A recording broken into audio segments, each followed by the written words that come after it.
PWC True Crime, The Yorkshire Ripper. Chapter 2, The Clue They Ignored. By 1977, Yorkshire was living in fear.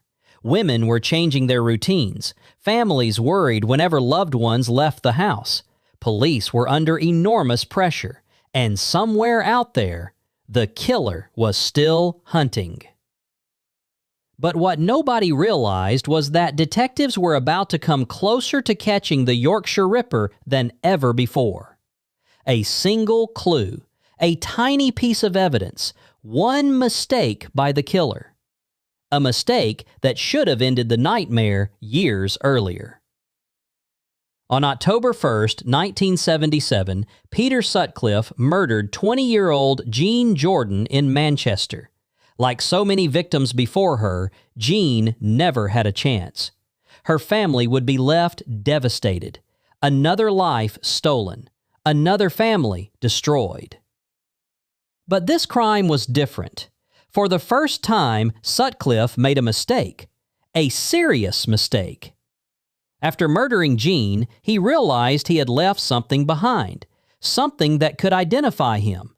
A brand new 5-pound note. As panic set in, Sutcliffe returned to the scene days later. Imagine that, a serial killer returning to where he had left his victim, walking through the darkness, searching desperately, hoping nobody had discovered what he had left behind. But he couldn't find it. The note was gone, and soon it would land in police hands. When detectives examined the 5-pound note, they discovered it was traceable, not just to a bank, not just to a city, but to a specific payroll packet.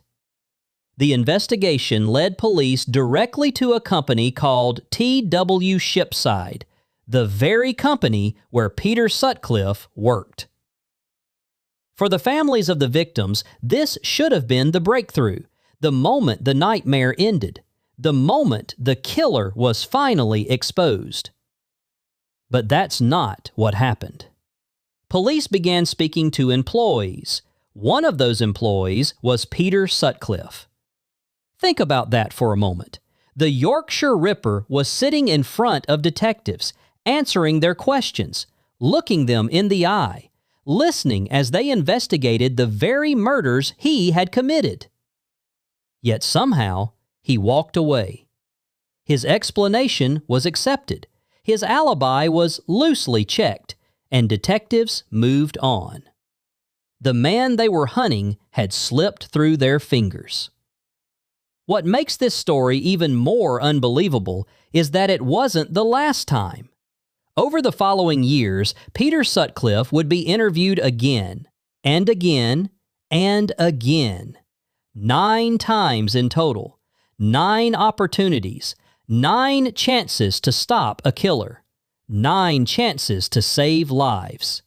Each time, investigators looked at him, questioned him, reviewed him, and each time they failed to recognize what was right in front of them.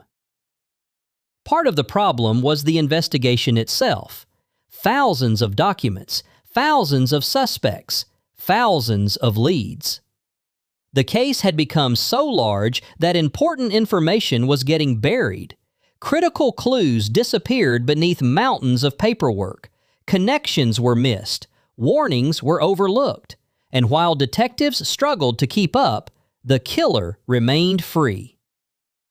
As the investigation grew larger, so did the fear. Women across Yorkshire lived with the terrifying reality that the killer could strike again at any moment. Every news report increased the panic. Every attack deepened the fear. Every funeral brought fresh heartbreak. And still, the Yorkshire Ripper remained unidentified, or so police believed. Because the truth was far more disturbing. They already knew who he was. They just didn't realize it. But the biggest mistake of the entire investigation was still to come. A letter, a tape recording, and a voice that would send police down the wrong path. A voice that would allow the Yorkshire Ripper to continue killing. In Chapter 3, we uncover the story of Wearside Jack, the hoax that changed everything. To be continued.